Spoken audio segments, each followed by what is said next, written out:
Hi everyone, this is our channel Around My Story. Please like, share and subscribe. Uma coisa legal sobre o sucesso é ver todos seus amigos e família tão orgulhosos de você e suas conquistas. Esse respeito mútuo e apreciação é sobre o que a amizade significa. Minha história é sobre sucesso e amizade também, quando dois amigos se tornam incompatíveis e não mais uma mão na outra. Meu nome é Cherry e eu tenho 21 anos de idade.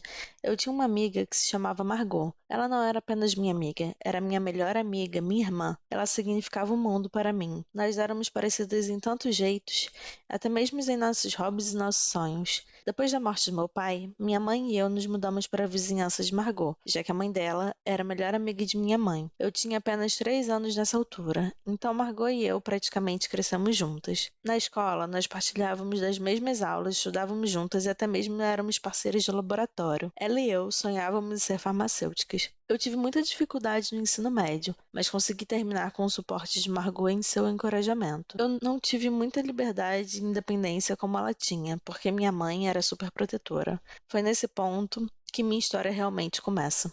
Quando eu decidi começar a faculdade de farmácia, Margot me perguntou por que eu escolhi esse curso. E eu disse a ela que meu pai morreu de uma doença maléfica que não tinha cura. Então, era meu sonho achar a cura para essa doença e salvar vidas. Eu estudei muito e concluí com sucesso minha faculdade de farmácia. Margot estava muito feliz por mim e ela prometeu me manter focada na descoberta para a cura da doença fatal que meu pai teve, que eu procurei tão apaixonadamente. Eu pedi a ela para estar ao meu lado o tempo todo e ela estava feliz de fazer isso. A faculdade de farmácia era internacional, fora do meu país. Eu seria independente e livre do controle excessivo da minha mãe. Francamente, eu busquei por isso. Margot e eu encontramos um lugar para ficar próximo à faculdade. Um jovem albergue ou um grupo de garotas de diferentes países. Diferente de mim, Margot teve a habilidade de fazer facilmente amizade com elas. Nossos estudos não eram fáceis no começo, mas nós trabalhamos muito. Eu estava tão animada em me aprofundar na minha pesquisa e em aprender o máximo que conseguisse. Eu perguntei aos instrutores e médicos constantemente para expandir o meu conhecimento. Esse era o meu conheço e Margot me acompanhou durante todo o tempo. Eventualmente, nós graduamos na faculdade e começamos a nossa carreira. Eu comecei em uma companhia farmacêutica, enquanto ela começou em outra. Nós éramos agora, de algum jeito, competidoras. No preparo para minha pesquisa privada, eu aluguei um flat próximo à minha empresa. Margot fez o mesmo, próximo à empresa dela. Ela estava sempre me perguntando como minha pesquisa estava indo. Ela sabia que eu estava tentando desenvolver um antibiótico para curar a doença do meu pai, mas não era fácil, porque a imunidade do corpo humano atacava os antibióticos e destruía antes que pudesse destruir as células da doença. Eu tinha descoberto uma substância neutra que o sistema autoimune não iria atacar, então a droga poderia penetrar no corpo longe o suficiente para encontrar e destruir as células da doença via interações químicas. Minha primeira pesquisa foi rejeitada, mas eu continuei tentando, e em cada tentativa eu descobri algo novo. Durante esse tempo, Margot também estava ocupada com seu trabalho. Um dia, ela me ligou. Ela estava chorando porque havia sido demitida de seu trabalho. Eles a acusaram de ter roubado uma pesquisa importante. Eu lhe disse que ela era tão profissional no seu trabalho que ela não deveria ficar triste, que deveria tentar um emprego na minha empresa. Eu disse a ela que eu a recomendaria para o meu coordenador. Ela me abraçou e me agradeceu demais e falou: "Você é realmente a melhor amiga de sempre, Cherry." No dia seguinte, eu disse ao meu coordenador sobre Margot e lhe disse que ela estava à procura de um emprego e estava aguardando do lado de fora. Ele a entrevistou e lhe deu um trabalho. Eu estava tão feliz agora que ela e eu trabalhávamos na mesma empresa. Margot continuou perguntando sobre minha pesquisa. Eu dava ocasionais atualizações. Eu estava hesitante para lhe dizer muito, mas novamente, ela era minha melhor amiga, além de tudo, então eu a convidei para minha casa para falar sobre minha pesquisa. Margot não ficou tão feliz como eu achei que ela estaria em ouvir sobre o meu projeto, mas eu imaginei que fosse porque ela foi despedida recentemente. Minha pesquisa pessoal tomou meu tempo completamente. Era até mais importante que o meu trabalho. Um dia, quando apareci no trabalho, meu chefe falou que eles não precisavam mais de mim e eu estava livre para ir embora. Demitida. Eu estava chocada e perguntei por quê. Ele disse que eu estava gastando muito tempo em casa realizando a minha pesquisa e pouco tempo no trabalho. Disse que tinha enviado muitas cartas para minha casa dizendo que deveria voltar ao trabalho e eu não havia respondido a ele e que falhei para voltar ao trabalho. Ele disse que minha colega de casa, Margot, havia recebido as cartas no meu lugar e havia prometido entregá-las a mim. Eu estava em choque. Eu lhe disse que ela nunca havia dito nada. Voltando a casa, eu confrontei Margot e perguntei por que ela não me entregou as cartas do meu chefe, como ela havia prometido a ele que faria. Ela agiu com justificativa e disse que ela havia recebido as cartas, mas andava tão ocupada que ela colocou elas de lado e esqueceu das cartas. Eu a perdoei, mas senti que ela não estava sendo completamente honesta comigo. Eu apaguei tudo isso e disse a ela que ser demitida iria deixar meu tempo todo livre, então eu poderia dedicar mais tempo na minha pesquisa. Dias depois, Margot me ligou e me chamou para celebrar com ela, e eu perguntei qual ocasião era. Ela disse que teve uma promoção e ficou com o meu lugar de trabalho, meu emprego anterior. Eu estava feliz por ela, mas ao mesmo tempo senti que havia algo errado com essas circunstâncias que parecia estar crescendo. O tempo passou e meu experimento finalmente encontrou sucesso. Eu havia sucedido em encontrar um remédio que destruíra as células da doença. Eu estava na Lua. Meu pai estaria tão orgulhoso de mim. Eu liguei para Margot e disse sobre a minha descoberta. Ela disse: "Oh, Cherry, você conseguiu, você descobriu a cura." Eu lhe disse que planejava apresentar minha descoberta para outra companhia farmacêutica em breve, uma melhor que a minha empresa anterior, que havia me demitido. Ela agiu feliz por mim, mas havia ficado um estranho olhar em seu rosto. Eu me senti com sono e disse boa noite. Ela disse que ficaria mais um pouco, então eu apenas fui dormir. Quando acordei na manhã seguinte, eu encontrei minha área de pesquisa em uma confusão e meus dados de pesquisa haviam desaparecido. Eu acordei Margot e disse a ela que alguém havia roubado minha pesquisa na noite anterior. Ela disse: "Isso não é possível. Quem mais sabia da sua pesquisa além de você e eu?" Eu disse: "Talvez fosse meu gerente anterior. E talvez ele tinha, de algum jeito, adivinhado que eu tinha feito um avanço. Não sei." Eu chamei a polícia e reportei a entrada do roubo dos dados da minha pesquisa, mas eles não puderam achar qualquer evidência sobre quem poderia ser o culpado. Eu voltei para o país desapontada e abatida. Consegui um novo trabalho em uma empresa próxima à minha casa. Muitos meses haviam se passado. Eu não tinha mais contato com Margot. Nós acabamos perdendo contato em algum lugar com o tempo. Então, um dia, minha mãe estava assistindo TV, quando ela de repente viu um programa que ia discutir uma nova droga para tratamento da maléfica doença que meu pai teve. Eles iam entrevistar o responsável por essa cura milagrosa. Sentei-me encantada. Eu tinha que assistir. Quando o entrevistador apresentou o convidado, era Margot. Eu não podia acreditar em meus olhos. Foi ela. Ela roubou a minha pesquisa. Minha tão chamada melhor amiga me traiu, e eu tinha tratado ela como minha irmã. Isso me destruiu profundamente. Eu tomei ações legais contra ela e consegui minha pesquisa de volta e recebi os créditos por encontrar a cura. Então, isso tudo estava ok. Mas a coisa que nunca poderia ser consertada, que não a cura, era a relação entre nós duas. Ela havia me golpeado pelas costas e destruído minha fé na humanidade. E eu não penso que eu possa achar a cura para isso. Madrasta. Título intrigante, não é? Confesso, não esperava ser mãe tão jovem, mas muitas vezes as circunstâncias determinam o caminho que devemos seguir. A minha mãe foi a razão pela qual fiz esta escolha, mas, por favor, espera até ao fim. Espera até ouvir a minha história. O meu nome é Rita, tenho 17 anos e era feliz a viver com a minha família. Meu pai era médico, a minha mãe era dona de casa e eu tinha duas irmãs mais novas, Carla e Sara. E morávamos num bairro tranquilo e agradável. A nossa casa sempre foi repleta de alegria e risos. Meu pai era um ótimo pai e a minha mãe era uma mãe fantástica. Tínhamos uma vida estável, até que a minha mãe adoeceu de repente. Ela começou a ter dores de cabeça frequentes. Meu pai levou a um neurologista e ele disse que a situação era grave, que ela precisava de uma cirurgia urgente. Nossa vida foi subitamente virada de cabeça para baixo. Ficamos tristes e deprimidos. Nenhum de nós falou muito. Meu pai sempre tentava consolar a minha mãe, mas sempre que estava sozinho, chorava tal como nós. A nossa vida tornou-se sombria. O médico marcou uma data para a cirurgia, e quanto mais se aproximava a data, mais ansiosos ficávamos.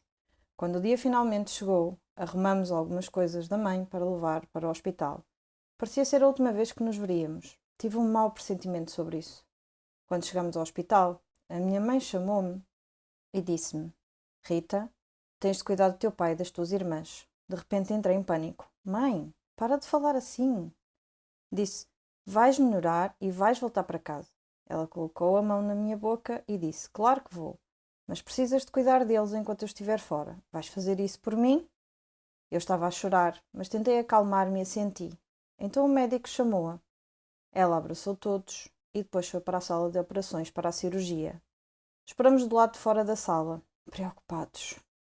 Depois de algum tempo, o médico saiu e chamou o meu pai rapidamente. Eu sabia o que tinha acontecido pela expressão no rosto do médico. Meu pai voltou, depois de alguns minutos, e olhou para nós. Estávamos a chorar e ele abraçou-nos. Nossa vida caiu numa rotina miserável e entediante. Meu pai e as minhas irmãs estavam sempre tristes e eu esforcei-me ao máximo para tentar cuidar deles. Um dia, meu pai chamou-me e disse: Sabes o quanto te amo, todas vocês, mas às vezes temos que tomar decisões difíceis. Eu não gostei do tom daquilo. Ele disse: Vou ter de me casar novamente. Dei 2 passos atrás e disse: Casar de novo? Mas porquê? E ele disse-me: Precisamos de alguém para cuidar de nós. Eu sei que ninguém pode tomar o lugar da tua mãe, mas não esperei que ele acabasse e disse: Pai, nunca vou ocupar o lugar da mãe. E ninguém pode, mas farei o meu melhor. Farei tudo o que ela fazia. Estou madura e responsável o suficiente. Eu posso lidar com isso. Além disso, prometi à mãe que faria isso. Ele olhou-me atentamente e imediatamente desistiu da ideia de se casar novamente. No início foi muito difícil aprender a fazer toda a limpeza e cozinhar, mas fui-me habituando, passo a passo. Pesquisei na internet dicas para tornar o meu trabalho mais fácil e eficiente. Pedi às minhas irmãs para não nos arrumarem a casa e elas cumpriram. Comprava-lhes presentes de vez em quando. A minha culinária melhorou depois de muitas tentativas falhadas. Sempre que ficava cansada e queria desistir, só me lembrava do rosto da minha mãe e isso dava-me forças para continuar. 10 anos depois, ainda sou a mãe da casa. Meu pai ainda não se casou. As minhas irmãs cresceram e estão bem na escola. O nosso apartamento está sempre limpo e estamos felizes novamente. A estrada foi longa, mas fiz o que tinha de fazer e filo bem. Se olhares à tua volta para tudo o que tens, família, amigos, trabalho, todas estas coisas podem ser consideradas bênçãos de Deus, especialmente se tiveres muito sucesso em todos os aspectos da tua vida. Deves ser muito grato e apreciar todas estas dádivas, porque se as tomares como garantidas e depois as perderes, irás arrepender-te profundamente. Acredita em mim, eu sei. E eu sei porque passei por isso. O meu nome é Chris. Tenho 39 anos e sou pivô de notícias num canal de televisão. Cresci numa família pobre. O meu pai era um trabalhador mal pago e eu não tinha qualquer desejo de seguir o seu caminho, por isso decidi arranjar um emprego o mais rápido possível para começar a ganhar dinheiro desde cedo. Primeiro trabalhei como encarregado de vendas numa fábrica de alimentos processados. Depois disso, trabalhei em muitos empregos diferentes e ganhava dinheiro para sustentar a minha família e os meus estudos. Tive boas notas na Universidade da Faculdade de Comunicação, pelo que tinha uma oportunidade de conseguir o meu emprego de sonho de pivô de notícias. E consegui. No meu primeiro trabalho como pivô para um canal de televisão local, era minha função preparar os programas. Ser apresentador de notícias era o meu sonho desde sempre. Eu era jovem e queria ser famoso e conhecido como uma celebridade da televisão. Não foi tão fácil como eu pensei que seria, mas finalmente consegui realizar o meu sonho de me tornar um apresentador de notícias famoso. Consegui mudar-me com a minha família para uma casa maior. Casei com a rapariga que amava e com quem tive 2 filhos. A minha vida estava a decorrer sem problemas, de acordo com os meus planos de vida. Mas o destino não gosta de finais felizes, ao que parece, e a minha vida tomou um rumo obscuro. Depois de me tornar famoso, o meu trabalho exigiu cada vez mais do meu tempo e energia, e o stress acrescido para manter esse sucesso no trabalho começou a ter um impacto na minha vida pessoal. Comecei a perder o interesse na minha família e passei a ignorá-los, e aos meus amigos também. Passar demasiado tempo no trabalho fez-me perder coisas importantes na minha vida, como os aniversários dos meus filhos e dos meus amigos, o meu aniversário de casamento, tempo com os meus pais e tempo íntimo com a minha mulher. Ignorar a minha mulher e família causou muitas discussões domésticas. Foram aumentando com o tempo e começaram a afetar o meu trabalho. Até comecei a ignorar os meus pais, fazendo com que a minha relação com eles também piorasse. O pai culpou-me por perseguir o luxo e a fama à custa da minha família. Foi doloroso ouvir tais críticas do meu pai. Eventualmente, ele e a mãe decidiram sair do nosso novo apartamento e regressar ao antigo. A minha vida estava do avesso. Fiquei tão estressado e irritado que o atrito com a minha mulher e os meus filhos fez com que ela ameaçasse deixar-me e levar os miúdos com ela. Chegámos a discutir sobre isto e acabei por afastá-los. A fama tinha melhorado a minha vida até certo ponto, mas agora estava a destruir a minha vida. Desta forma, tinha duas opções: continuar por este caminho e continuar a destruir a minha vida, ou aceitar que o destino me tinha chamado a atenção, que era preciso repensar a minha vida e mudar de rumo. Também nesta altura de profunda contemplação, comecei a ter fortes dores de cabeça, como se fossem enxaquecas que se agravavam de dia para dia. Um amigo meu recomendou-me que fosse a um médico, por isso segui o seu conselho. Fui a um médico que era bastante reconhecido e ele disse-me que eu tinha um tumor no meu cérebro. Ai de mim! Será que esta tendência descendente na minha vida alguma vez iria parar? Acho que não, porque depois ele continuou com mais notícias. Que eu tinha apenas 30 dias de vida. Eu não sabia o que fazer. Primeiro liguei para o meu pai. Eu sabia que ele estava chateado comigo, assim como os meus amigos, esposa e filhos. Parecia que podia estar condenado a morrer sozinho. Comecei a lembrar-me dos bons velhos tempos, quando a minha bela casa estava cheia de felicidade e os meus filhos a rir, a brincar e a gritar. Mas agora estava em silêncio e vazia. Tendo apenas 30 dias de vida, senti que era preciso corrigir a minha vida antes que fosse tarde demais. Por isso comecei a mexer-me. Tirei umas férias do trabalho e fui visitar a mãe e o pai. Depois de abraçar e falar com eles, os meus olhos encheram-se de lágrimas. A perceber-me do que tinha desistido em busca do sucesso, partiu-me o coração. Perguntaram pela minha saúde e eu escondi a minha situação e disse-lhes que estava bem. Pedi desculpa pelo meu mau comportamento no passado e prometi-lhes que iria mudar para melhor. O pai perdoou-me porque não me queria ver tão triste e miserável. Por isso consegui reconciliar-me com ambos. A mãe perguntou-me pela minha mulher e filhos e ao saber que eles me tinham deixado, disse que eu também precisava de me reconciliar com eles. Disse-lhe que o faria, que planeava remediar tudo. Assim, voltei à nossa antiga casa e estava a colocar flores à entrada quando a minha mulher abriu a porta e me viu. Pedi-lhe que me perdoasse e que voltasse para a nossa casa para viver comigo novamente. Prometi que fazê-los felizes seria o meu único propósito na vida a partir daquele momento. O mais estranho é que não só mudei para melhor, como ainda me tornei melhor do que estava antes das coisas terem piorado.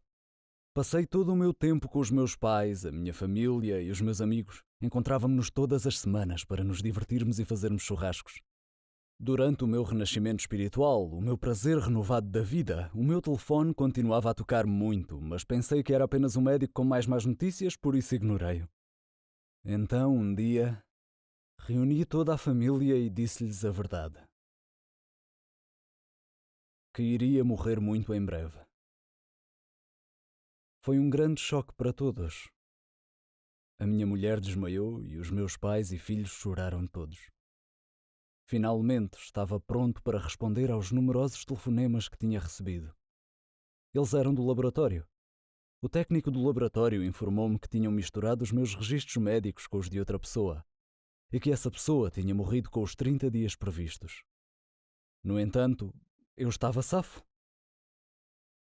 Eles pediram desculpa profusamente pelo seu erro e desligaram. Fiquei em completo êxtase. Se o céu realmente existir, então eu estive lá. Saí para o exterior e olhei para o céu azul claro, com os olhos cheios de lágrimas, a apreciar o calor do sol e a saborear a brisa fresca da vida, a brincar com o meu cabelo e rosto. O destino tinha-me dado outra oportunidade e eu não tencionava desperdiçá-la pela segunda vez. Decidi que passaria o resto da minha vida como se tivesse apenas 30 dias para viver.